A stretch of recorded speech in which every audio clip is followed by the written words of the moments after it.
ठीक है ना। मैं वोट न लेनी है, मैं तो शिक्षा देनी है, वो भी फ्री में।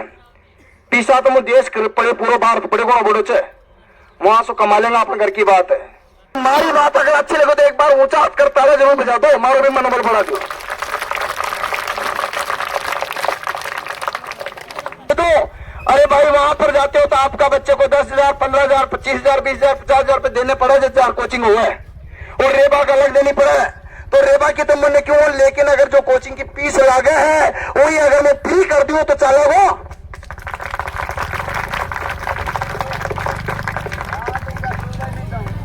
भाई जिसको भी जाना है बता देना।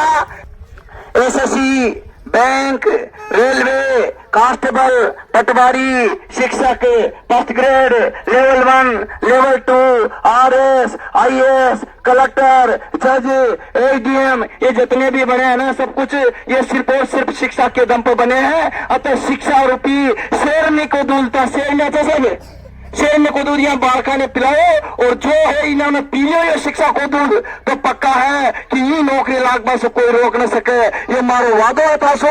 मुन्ने बच्चों को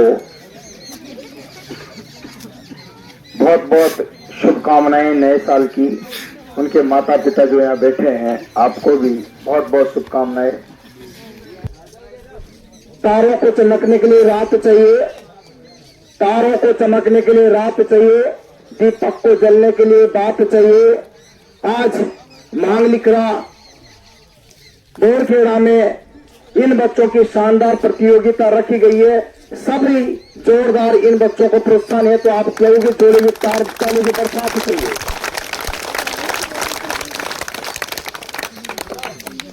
इन बच्चों के माता पिता के लिए जोरदार तालियां बजा दीजिएगा।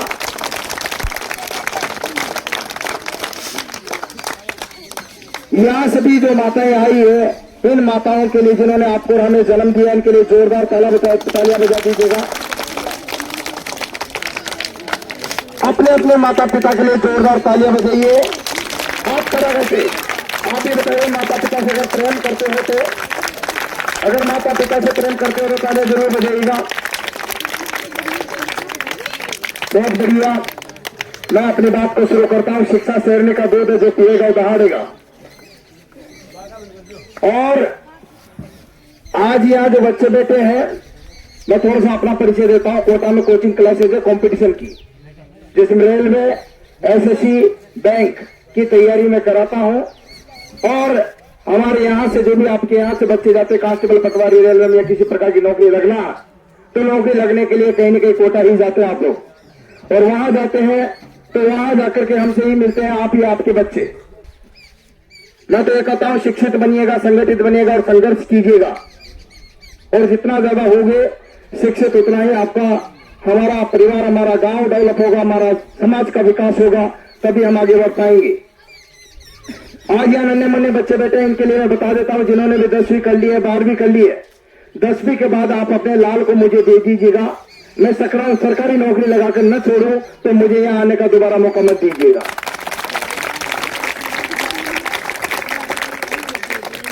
जिस प्रकार से आप खेतों में दिनों और रात मेहनत करते हो ना, उसी प्रकार का आपका बच्चे को जो है मैं लाइब्रेरी में बिठा करके, कंप्यूटर लैब में बिठा करके, ऑनलाइन क्लास में बिठा कर, ऑफलाइन क्लास में बिठा कर बढ़िया प्रैक्टिस कराकर उनकी नौकरियां लगा दूं, तो संभव है जितनी मेहनत आप यहाँ कर रहे हो उतनी मेहनत वो वहां पर बैठ करके, क्लास में बैठ करके, ऑनलाइन तैयारी करके, ऑफलाइन तैयारी करके, लाइब्रेरी ज्वाइन करके और बढ़िया से व्यवस्थित रूप से साल 1.5 साल पढ़ ले, तो उनकी नौकरी लग जाएगी। तो आपका और आपके परिवार का उज्जवल भविष्य होगा कि नहीं होगा। 10वीं में हमारे बच्चे यहाँ पर देखिएगा, सरपंच साहब आप ध्यान से दीजिएगा, जिनके 90% लड़के आते हैं, 90% अंक आ जाते हैं, ऐसे भी 90 से ऊपर आ जाते हैं, ऐसे लड़के रहते हैं। इसमें हमारे यहाँ से हीरे हैं, हीरे इनको तराशने वाले चाहिए गाँव में से, जिनके 90% अंक आते हैं, उनको तत्काल नौकरी मिल जाती है। आपको पता भी हो तो, बिना कॉम्पिटिशन के डाक विभाग में, डाक विभाग का नाम सुना, डाक विभाग में प्रत्येक साल हजारों की संख्या में भर्ती आती है, और उसमें जो है बिना कंपटीशन के, बिना एग्जाम दिए 10वीं की मार्कशीट के आधार पर जितने अच्छे नंबर होते हैं उनको नौकरी ले जाती है। और ये आपको पता नहीं होता 90% लोगों को, जो प्रत्येक साल आती है, तो हमारे होनहार बालक जिनके 90% अंक प्राप्त है, उनको उसमें आवेदन कराइए और सरकारी नौकरी पाइए तत्काल रूप से। और डाक विभाग में जो है पोस्टमैन की, डाकिया का नाम सुना होगा ना, पोस्टमैन आया डाकिया दाख लाया, वो नौकरी मिल जाएगी और बढ़िया उसका भविष्य उज्जवल हो जाएगा। 10वीं के बाद ही उसको नौकरी मिल जाएगी, 12वीं के बाद उसको नौकरी मिल जाएगी। पर मेरिट बेस पे होती है, किस बेस पे? उसमें एग्जाम नहीं होता, परीक्षा नहीं होती कोई दूसरी। 10वीं में जो परीक्षा दी उसमें बढ़िया अंक लाए, उसी के आधार पर उसकी नौकरी लगनी है। तो पहला प्रयास तो ये हो जाएगा। तो हमारे नन्हे मुन्ने बच्चों को कंपटीशन की तैयारी की बजाय जिनके ज्यादा नंबर आए तत्काल नौकरी दिलाने का काम आप लोग करोगे ना करोगे? माता बहनों और बच्चों, आप ध्यान से सुनो, फोन पर लगे रहते हो, आज मेरी बात सुन लो, आपके बहुत काम की बात करूंगा। इसके बाद हमारे बच्चे अग्निवीर में जाते हैं। अग्निवीर का नाम सुना क्या? अग्निवीर का नाम सुना? अरे आर्मी नहीं, अग्निवीर है, 4 साल 5 साल के बाद निकाल देते हैं, उसकी बात कर रहा हूं। अभी सरकार ने एक योजना बनाई जिसको पहले आर्मी में भर्ती होते थे ना, वैसे अग्निवीर में कर दिया, 5 साल बाद आपको निकाल दिया जाता है। ये सरकारी प्रोसेस किया। लेकिन मैं आपको बताता हूं कि आप केवल अग्निवीर की ही तैयारी क्यों करते हो? आप एनडीए की तैयारी करो। एनडीए जानते हो क्या? इसका तो पता भी नहीं होता। उसका पक्का पता होता है कि प्रत्येक साल में 2 बार जो है भर्ती होती है एनडीए की। जिन लड़कों ने 12वीं कर ली है, जिनके साइंस है वो, और जिनके साइंस नहीं है वो, 12वीं वाले लड़के एनडीए की तैयारी कर सकते हैं और एनडीए में जाएंगे तो एक बड़े अफसर बनेंगे। आप अग्निवीर के भरोसे ही नहीं रहे, एक बड़े अफसर ही बन सकते हो और ये बड़े अफसर बनकर के आगे अपना नाम और अपने परिवार का नाम रोशन कर सकते हो। आर्मी में जाइए। आज यहाँ दौड़ कराई, मैं बहुत बहुत धन्यवाद देना चाहता हूं कि दौड़ से क्या फायदा मिलेगा। अगर इसको राज्य स्तरीय आपने ले ली, इस दौड़ में जो है हिस्सा लेकर के राज्य स्तरीय अगर आपने प्राप्त कर लिया अवार्ड इसका, तो इसके बाद आपको जो है सरकारी नौकरियों में अलग से वैकेंसी निकलती है, रेलवे में निकलती है अलग से, पुलिस में निकलती है अलग से, आर्मी में निकलती है अलग से। किसको? स्पोर्ट्स कोटा के अंतर्गत वैकेंसी आती है, जिसमें आप अच्छी दौड़ प्रतियोगिता के आधार पर जो है कम मेरिट में भी जो है आपके चांसेस पूरे बन जाते हैं, नौकरी लगने के चांसेस है। तो दौड़ का मतलब ये नहीं कि दौड़ लिया और आप आगे हम आगे यहाँ पर चाकर चले गए, ऐसा उद्देश्य न तो आपका हर नहीं होना चाहिए। मैं कहना चाहता हूं कि इस दौड़ के माध्यम से आपके बच्चों को सरकारी सेवा में भेज दिए तो तैयार हो गए। अरे दौड़ के माध्यम से। और मैं आपसे इतना जरूर कर देता हूं, संजय जी ध्यान दीजिएगा, आपको मैं आपको बताता सरपंच साहब आप भी ध्यान दीजिएगा। इन बच्चों के उज्जवल भविष्य के लिए इस प्रतियोगिता को हमेशा रखिएगा। ये जिम्मेदारी आपकी होनी चाहिए और जो भी पढ़े लिखे शिक्षित लोग हैं जो इनको समझा सके, हमारे बच्चों को गांवों से ले जा करके सरकारी नौकरियों में लगा सके, उनको आगे लाएगा और उनको समझाएगा। इनके अंदर कोई कमी नहीं है किसी प्रकार से दिमाग कूट के भरा हुआ, क्योंकि गाँव में हीरा निवास करता है। हम भी गाँवों से निकले हैं और आप भी गाँव में रहते हैं। मैं कहता हूँ इन बच्चों के अंदर जो क्षमता है वो शहर वालों के पास में होती है। उनके पास सुविधाएं होती है, संसाधन होते हैं, लेकिन टैलेंट इनके बराबर नहीं होता। ये बात मैं जानता हूँ। जितने सरकारी स्कूलों में जो है टैलेंट होता है, प्राइवेट स्कूलों में नहीं होता। वहां पर 10वीं पास 12वीं पास होना पड़ाता है और यहाँ जो BA पेड करके एक अच्छा मास्टर पढ़ाता है। तो ज्यादा होशियार कौन है, ज्यादा बुद्धिजीवी कौन है? ये बच्चे।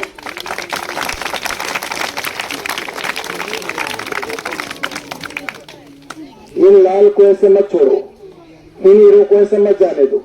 इनको संजो, तराशो और तराश करके हमारे बच्चों को भी नौकरियां दो। गांव में ही नहीं रखना है, मौका लगे तो देश और विदेश ही भेजो। पर ये कैसे भेज सकते हैं? इसके लिए आपको इनको पढ़ाना पड़ेगा, शिक्षा रूपी दूध से का पिलाना पड़ेगा। भगवान को दूध चढ़ाते ना हम लोग, अरे भगवान को दूध चढ़ाते ना, भगवान दूध तो नहीं पीते हैं। मैं आपको बता देता हूँ, भगवान को दूध चढ़ाते हैं, भगवान दूध नहीं पीते हैं। आता है, आपके लिए बोल रहा हूँ।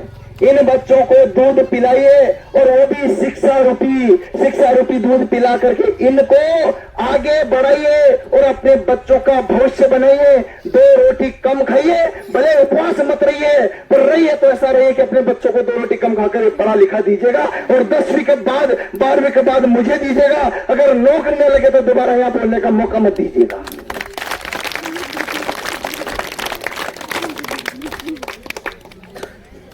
बात समझिएगा। मैं रेलवे में हूं, वर्तमान में रेलवे में नौकरी करता हूं। कोटा स्टेशन में काम बढ़े तो बता देना, कभी अटक जाए तो बता देना। वैसे तो जरूरत नहीं पड़ती आप लोगों की, फिर भी कोटा स्टेशन पे हूं। कोचिंग जो है केशवपुरा में है। आप ऑनलाइन यूट्यूब पर सर्च करना, गूगल सर क्लासेस से। जितने आप लोग बैठे हो इससे ज्यादा तो मेरे क्लास में बैठते हैं बच्चे ऑफलाइन में। ये इन्होंने जिन्होंने देखा है उनको पता भी, अभी यहाँ बैठे थे कुछ लोगों को बता भी रहा था मैं, देख लीजिएगा 500-500 हजार बच्चे क्लास में बैठे रहते हैं। और ये बड़े बड़े युवा ऐसे नन्हे मुन्ने नहीं, हम उम्र के। इसलिए बात को समझो, मैं आपके हित की बात बता रहा हूं। अगर रेलवे में आपके बच्चों को भेजना है तो वहां भी दौड़ करनी पड़ेगी, ग्रुप डी में जाना है तो वही आप जो 1600 मीटर की दौड़ रहे हैं, इतनी ही दौड़ रेलवे के लिए करनी पड़ेगी आपको, तब जाके पार पड़ेगी। समझना बात को, उतनी की उतनी ही दौड़ आपको करनी पड़ेगी जब जाकर के नौकरी लगेगी। तो ग्रुप डी में जाना लगभग अभी वर्तमान में 22,000 भर्ती आई है। 10वीं पास, कितने पास? हमारे बच्चों को फॉर्म भरवा दो और तैयारी करवा दो, निकल जाएगी। 22,000 के हाथ पैर होते हैं। और ये प्रत्येक साल दिसंबर के महीने में आती है। कब आती है? दिसंबर महीने में आती है। अभी तो नया साल लग गया, अभी आवेदन स्टार्ट हो रहे हैं उसके। ओके, तो तुम में से जो 10वीं पास हो ग्रुप डी का आवेदन कर दोगे, चलेगा क्या? और इसी प्रकार से 10वीं पास की एक एमटीएस की भर्ती आती है, और इसी प्रकार से 10वीं पास की एसएससी जीडी की भर्ती आती है, जो वर्तमान में आई हुई लगभग 26,000 के लगभग। उसमें भी आवेदन अभी कर देना, कर दोगे क्या? अरे हमारे बच्चों को जो 10वीं पास, कौन कौन है 10वीं पास तुम में से? कोई 10वीं पास है? अरे हाथ करे करो, अरे फॉर्म भर देना मेरे भाइयों। जो 10वीं पास है, अभी 50,000 भर्ती है, बता रहा हूं मैं, चलेगा क्या? अब आप बोले कि फॉर्म तो भर देंगे, अरे उसके लिए पढ़ना पड़ेगा। मान लीजिए आपने यहाँ पर जो है बीज बोआ दिया, अब बीज बोआ दिया, उसके लिए तो काटना भी पड़ेगा। उसमें जो है बीज में क्या देना पड़ेगा? पानी भी देना पड़ेगा, सब करना पड़ेगा कि नहीं पड़ेगा? तो मेहनत करनी पड़ेगी, मेहनत पसीना बहाना पड़ेगा। जैसे आपके माता पिता ऐसे पसीना पोंछते रहते हैं, तो तुम्हें भी पहुंचना पड़ेगा। जब जाकर के तुम्हें जो है ना उसकी नौकरी लगेगी, तब जाकर के फाइनल में दौड़ दौड़ करके जो है तुम नौकरी लग पाओगी। किस्मत के भरोसे पर अपने बच्चों को मत छोड़ो। कहते ना, तकदीर के खेल से निराश नहीं होते हैं। तकदीर के खेल से कभी निराश नहीं होते, जिंदगी में कभी उदास नहीं होते हैं। हाथों की लकीरों पे क्यों भरोसा करते हो यारो? किस्मत उनकी भी होती जिनके हाथ नहीं होते। मतलब तुम्हारे नहीं, हमारे नहीं, किस्मत के भरोसे मत छोड़ो।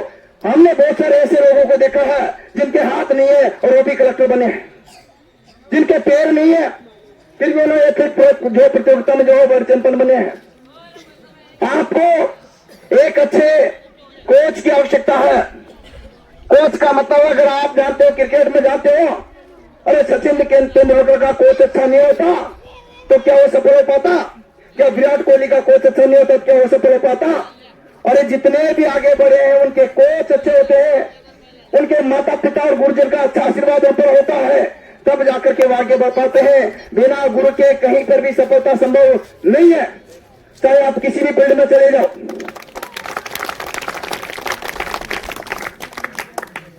इसलिए मैं तो आपसे ही कहूंगा कि मेहनत कर ले मानवी, मेहनत कर ले मानवी, मेहनत राखे मान, दिन मेहनत रिझे कोने, गुरु धनी और भगवान। बिना मेहनत के कुछ नहीं होने वाला। मेरे बच्चों को पढ़ाओ। रेलवे में आपके 22,000 पद अभी आए हुए हैं। फिर अगर आपने ITI करा दी तो 10वीं के बाद में ITI करा दो।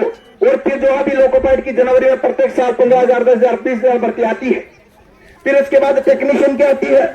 फिर उसके बाद NTPC, station master, coast guard, traffic controller, ticket काटने वाला बाबू, इन सबकी भर्तियां देखने को मिलती है।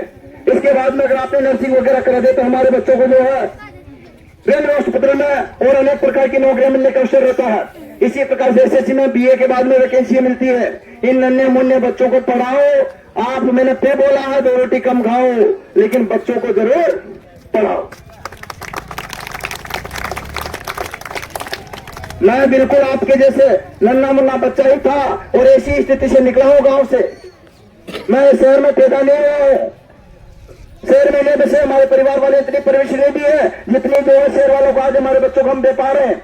लेकिन आप की तरह ही, आप में से ही बढ़ करके वहां जा सकते हैं, तो आप हमारे बच्चों को, इनको भी जो है वहां पहुंचा सकते हो जहां और पहुंच रहे हैं। इनके अंदर कोई कमी नहीं है टैलेंट की, बशर्ते इनको निखारने की कमी है। आप निखारिएगा तब जाकर के पार पड़ेगी।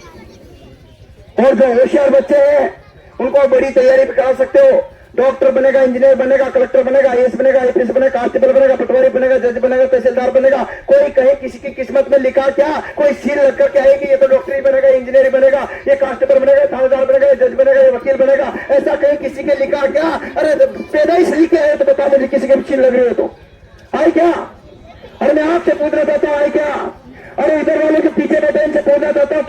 सील लगी क्या? आपसे बताओ नहीं ना। इसका मतलब कोई भी तहसीलदार बन सकता, कोई भी वकील बन सकता, कोई भी जज बन सकता, कोई भी कलेक्टर बन सकता, कोई भी इंजीनियर बन सकता, कोई आयुष बनता, कोई है कि पीएमटी किसी सभी प्रकार की भर्तियों को भर्ती कर सकता। क्या कर सकता है? नहीं कर सकता। माता बहन आप बताओ, कर सकता नहीं कर सकता? कि नहीं? आपने तो देखा बच्चा पैदा होता तो उसकी सील लग जाती होगी तो डॉक्टरी बनेगा, ऐसा है क्या? मैं आपसे पूछा होता क्या? आप तो जानते हैं मेरे से ज्यादा, मैं नहीं जानता लेकिन आप जानते हो। बताओ आपने देखा हो तो कैसे बच्चे कहेंगे इंजीनियर बनेगा, डॉक्टर बनेगा, एक कांस्टेबल बनेगा, फौज में जाएगा हमारे गांव का बच्चा? क्या ऐसा लिखा हुआ था उसके? क्या यह लिखा हुआ? नहीं ना, नहीं ना। इसका मतलब कर्म प्रदान है, कर्म प्रदान है।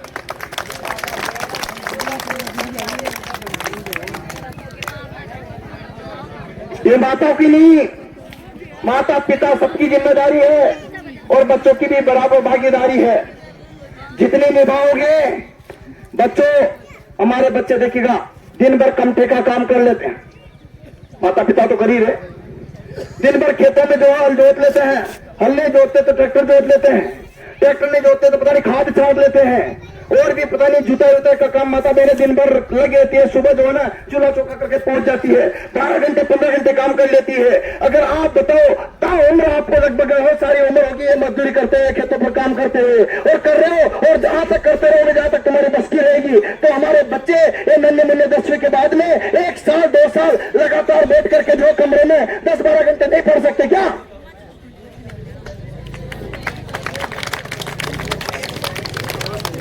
और अगर ये बच्चे 10-12 घंटे पढ़ गए और इनकी नौकरी लगी तो क्या इस बच्चे की नौकरी लगी? आज ये छोटा बच्चा बेटा, इसका परिवार में उठेगा क्या? खोपड़ी में लगने वाले की तनख्वाह कम से भी कम जो वर्तमान में 50,000 है, और आज की तारीख से ये तनख्वाह बढ़कर के 1 लाख हो गई है।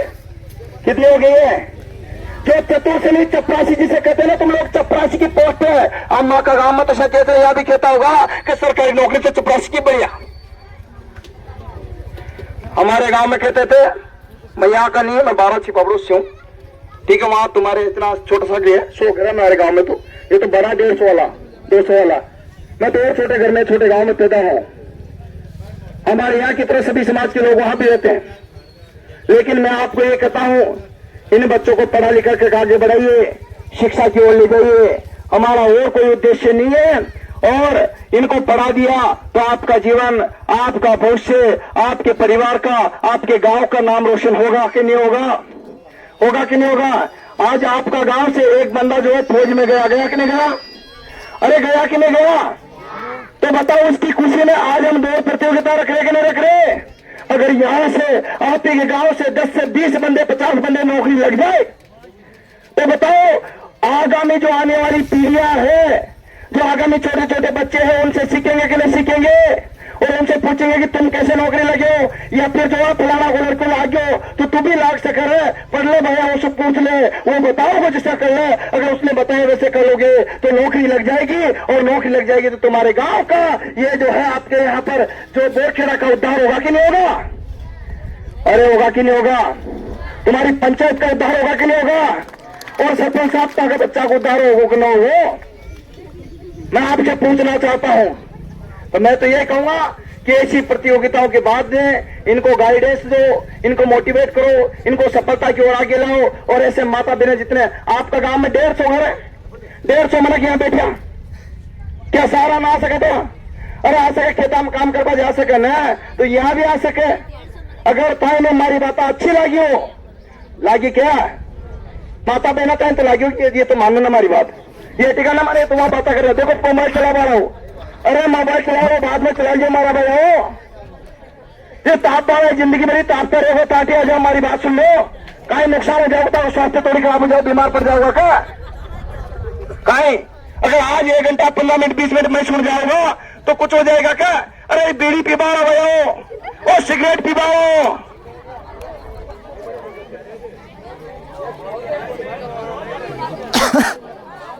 जुगली सर कोटा भाई विमला दर्जा भी था तो कहता रहे होगा, आज ये सुन लो हमारी बात ही, रोज ना होता क्या होगा? जदे उतना बुरा होगा, कोई प्रोग्राम करोगे यदि आओ न तो नारे वारा बजाओ, सुन लो घर की बात है, अपन गांव का मनक चाहे गांव वाली बात बता रहे हो। अब सुन लो हमारी बात ध्यान सुन, एक बात ध्यान सुन लीजिए। हरिवंश राय बच्चन जी ने एक कविता की थी जो मैं आज याद आ रही है कि कोशिश करने वालों की कभी हार नहीं होती, लहरों से डर के नौका पार नहीं होती। नन्ही चीटी जब दाना लेकर चढ़ती तो चढ़ती दीवारों पर 100 बार फिसलती है। मन का विश्वास रगों में सांस भरता है, गिरकर चढ़ना चढ़कर गिरना नहीं करता। आखिर मेहनत बेकार नहीं होती और कोशिश करने वालों की कभी। मेरे नन्हे मुन्ने बच्चे लेना इनका पता नहीं है। मेरी माता बिनो तुम्हारे इन लालों को पढ़ा लेना, क्योंकि गुरुजी और कोई नहीं था, ये गुरुजी असला। माँ पहली गुरु, पिताजी दूसरा गुरु, माँ तो बाद वाला गुरुजी सा। ये ताकत ना है। और एक और बात बता दो, ये छोटा मोटा मोबाइल मत चलाओ, बड़ा मोबाइल चला जाओ, पर नौकरी लगवा के बाद 1-2 साल और रुक जाओ और बढ़िया तैयारी कर लो। नौकरी लगभग बार भले खूब जो आता रील देख जो, बढ़िया चला जो, आराम से 2-2 घंटा तक लगा रही जो, कोई नहीं कहने वाला, फिर भी ताई बराबर लाख रुपए माने की तनख्वाह आओगी। आज मैं मोबाइल भी चलाऊं जब भी तनख्वाह होगी, या बैठे बैठे चलाऊं जब भी तनख्वाह में कमी थोड़ी आ रही। अरे आ रही क्या, वो फौजी भाई गए बराबर बंदूक टाकर मोबाइल चला रहे तो चला रहे हो, फिर भी तनख्वाह आ रही ना। मैं आपको ये कहना चाहता हूं कि अपने बच्चों को इस तरह से पढ़ाइए कि जिससे कॉम्पिटिशन फील्ड में आगे जाकर के जो है नौकरी लग पाए और आगे बढ़ पाए। एक बात और बता दूं भाई जी, जिसको भी जाना है बता देना, जिसको रेलवे में, एसएससी में, बैंक में या कांस्टेबल, पटवारी, शिक्षा के फर्स्ट ग्रेड लेवल 1 या कहीं भी बनना 6 सरकारी नौकरी के लेके, तो आप यूं कहना कि गुरुजी आप हमारे गांव बोरखेड़ा में पधारे थे और उसके लिए आपने बोला था आप मुझे निःशुल्क शिक्षा दीजिएगा, तो दे दो, कोई दिक्कत।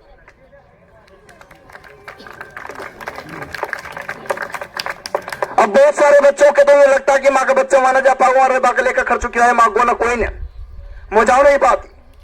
तो यहाँ आसपास में लाइब्रेरी खुल गई होगी, और नहीं भी खुली ना तो कमरों बंद कर लो और वो मोबाइल ले लो।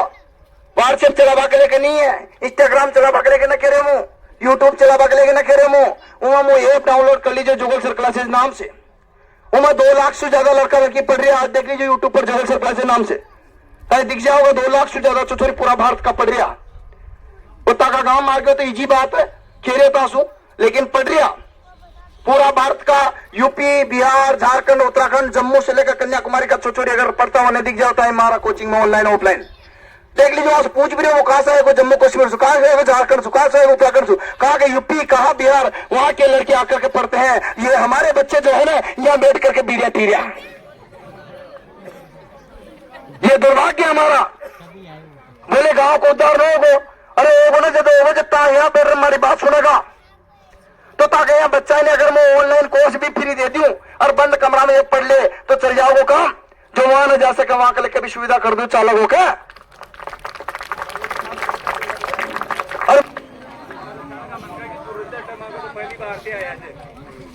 देखो धन्यवाद आपको, इन्होंने मुझे बुलाया और मैं संजय जी को और सरपंच साहब को बहुत बहुत धन्यवाद देता हूं कि यहाँ मुझे बुलाया। और मैं चाहता हूं कि आप अपना बच्चा कहता है पढ़ा लिखा करके वो काम कर दो, क्योंकि मैं और कहीं पे भी नहीं बोलता सोचा कि मैं राजनीति तो मैं कोई ना मतलब राजनीति सू मैं बोर्ड ले बनाए था सो बोर्ड तो सरपंच साहब ही दे दीजिए जिम्मा अपना काम हो जाओ, ठीक है ना। मैं वोट न लेनी है, मैं तो शिक्षा देनी है और वो भी फ्री में। पीसा तो मुझे देश पड़े पूरा भारत पड़े को बोलो चे वहां से कमा लेंगे, अपने घर की बात है। ताइन अगर फिर भी दे दूंगा तो माँ को एक गांव अगर यहाँ बूंदी को सुधर गयो, 3 गांव सुधर गया, 5 गांव सुधर गया, तो मैं कहीं 1% मारो भी सो जाओगे। ताको बच्चों नौकरी लागो ना, अरे नौकरी लागे ना। जब राम मंदिर बन रहे, राम सेतु बन रहे तो सेतु तो मैं जो है चिड़िया ना जो एक पत्थर डाल दे छोटे छोटे टुकड़ो लार, तुमको भी ना हो वो भी नहीं हो, तो ऐसे किसे मैं भी तारा छोटे लगा मारो ना हो वो भी नहीं हो।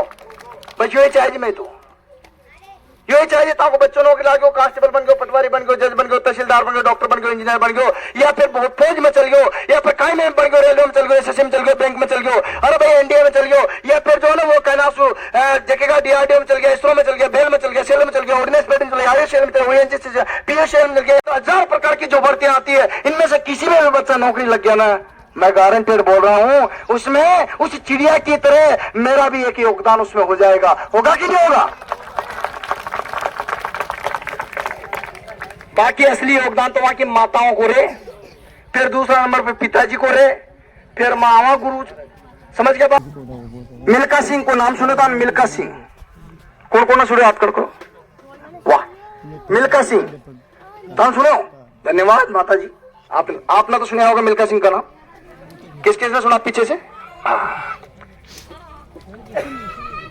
मिल्खा सिंह सिंगर नहीं है,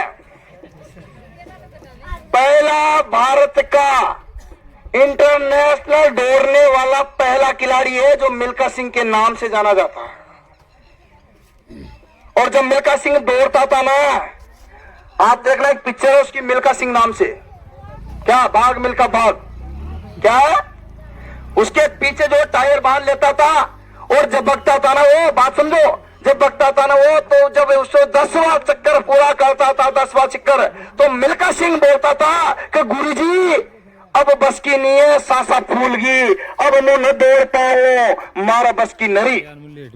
तो गुरुजी क्या बोलो चौको करना, कोई बात कोई ने, सांसा फूली ने, एक राउंड और मार। अच्छा वो 20वां के बाद 21वां राउंड मारो तो मिल्खा सिंह बोलो तो गुरुजी अब तो बस की नहीं है, मुंह से खून आने लग गया, अब मैं नहीं दौड़ पाऊंगा। मिल्खा सिंह का गुरुजी फिर बोलता है दौड़ बेटा दौड़, भाग मिल्खा भाग। और जब 22वां राउंड हो तो मिल्खा सिंह बोलो कि गुरुजी मर जाऊंगा, अब बस की नहीं है, बस लास्ट स्टेप, अब मैं मर ही जाऊंगा।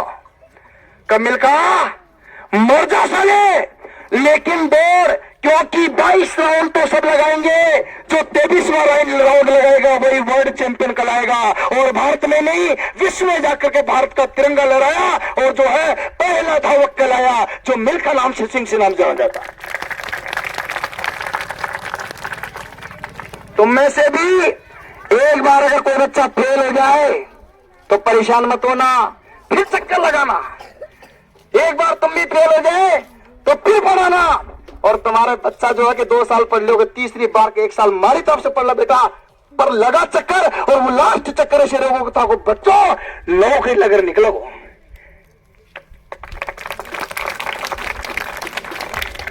तो बेटा ये लास्ट प्रयास था, क्योंकि उन बच्चों के लिए मैं बोल देता हूं, असफलता एक चुनौती है, स्वीकार करो। हरिवंश राय बच्चन जी ने बोली है कि असफलता एक चुनौती है, स्वीकार करो, क्या कमी रहेगी देखो और सुधार करो, और जब तक सफल ना हो तुम नींद चैन को त्यागो, तुम संघर्षों का ये मैदान छोड़ करके मत भागो तुम, क्योंकि कुछ किए बिना ही जय जयकार नहीं होती और कोशिश करने वालों की कभी हार नहीं होती। माता बहनों और बच्चों, मेरी बात को गौर बता रहा हूं मैं। देखिएगा यहाँ दौड़े हैं बहुत सारे लड़के, भी मैंने देखा टॉप में आया एक बंदू, उसको माला बनाई, बाकी लोग सोचे कि मेरा नंबर नहीं आया। अरे भैया विजेता वही नहीं है, विजेता तो हुआ है जो अंतिम प्रयास तक फिर बार बार कोशिश करता है। असली विजेता वो है जो टॉप आ गया, वो नहीं जो अंत तक प्रयास करता रहता कि इस बार नहीं अगली बार निकलूंगा, अगली बार नहीं फिर पिछली बार निकलूंगा, और बैक टू बैक ने एक न एक दिन जो है मैं अपने गांव का, बोरखेड़ा का जो है उद्धार करूंगा, मेरे इस गांव का जो भी बच्चे हैं उनको भी मैं आगे बढ़ाऊंगा, अपने आप में मोटिवेट करूंगा। अरे दशरथ मांझी का किसी ने नाम सुना? आपने सुना, धन्यवाद आपने सुना। ये दशरथ मांझी जब जा रहे थे अपने गांव से, उसकी बीबी बीमार पड़ गई और गांव से जा रहे थे तो पहाड़ को क्रॉस करके हॉस्पिटल में जाना पड़ता था। बीबी को लेकर जा रहे थे पहाड़ पर, तो उसके क्या हो गया कि वहां से वो रास्ता नहीं था तो गिर गया, और बीबी गिर गई, और वो गिरते ही वहां उनकी मौत होगी। अभी दशरथ मांझी को लगा कि यार ये तो मेरे गांव के साथ, मेरे साथ तो जो हुई मेरे गांव के किसी भी बंदे के साथ ना हो, जैसे मेरे गांव के जो भी बच्चे या फिर यहाँ के जो भी बच्चे हैं उनके साथ दोबारा कभी ना हो, यहाँ जो रह गए लेकिन आगे तो निकल जाए। तो दशरथ मांझी ने क्या सोचा कि मैं इस पहाड़ को चीर डालूंगा, और लगभग 20-22 साल तक उसने पहाड़ खोदने का काम किया, और उसी पूरे बड़े पहाड़ को चीर डाला, इतने बड़े पहाड़ को चीर डाला। ये आम बात नहीं है, बहुत ही जो है विशेष बात है। और वहां से एक रास्ता बना दिया जो आज दशरथ मांझी पथ के नाम से जाना जाता है। अर्थात वो एक बंदा जब पूरे पहाड़ को चीर सकता, तो एक व्यक्ति तुम्हारे में से से तुम्हारे से बच्चा जो है नौकरी नहीं लग सकता है? क्या कांस्टेबल नहीं बन सकता? क्या पटवारी नहीं बन सकता? क्या ग्राम सेवक नहीं बन सकता? क्या शिक्षक नहीं बन सकता? क्या कोई भी नौकरी में नहीं लग सकता? क्या जब एक बंदा पहाड़ को चीर सकता तो बन सकता कि नहीं बन सकता?